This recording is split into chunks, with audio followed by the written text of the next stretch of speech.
I'm Tony Bruschi. Welcome. We hope you've enjoyed our coverage on the trial of Alex Murdaugh. This is a look back at some of the key moments and conversations that we've had over the last several weeks regarding the case.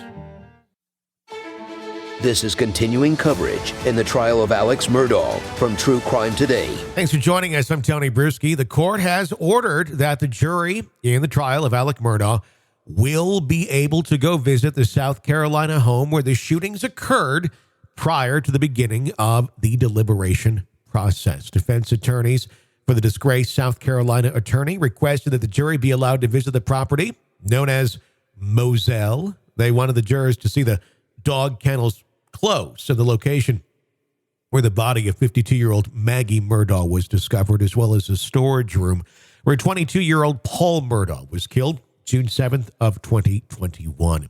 In connection with the murders of his wife and son, Alex Murdaugh, of course, being charged with those 2 counts of murder.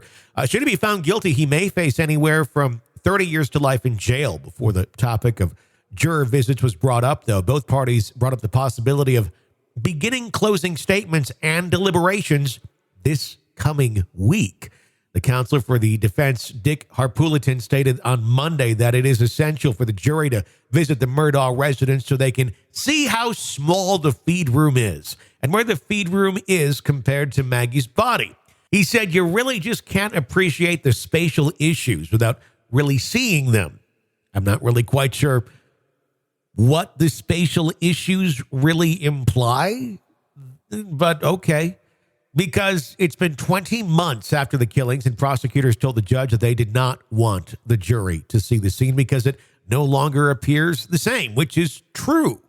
The state's key argument is that Murdaugh, who testified that he was inside the house some 1,100 feet away when investigators think the killings happened, should have been able to hear the rifle shots or shotgun blasts.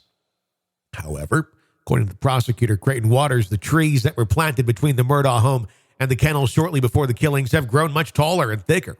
He stated he didn't, which is understandable. If you're going to show someone a crime scene, well, it's much different today than it was several years ago.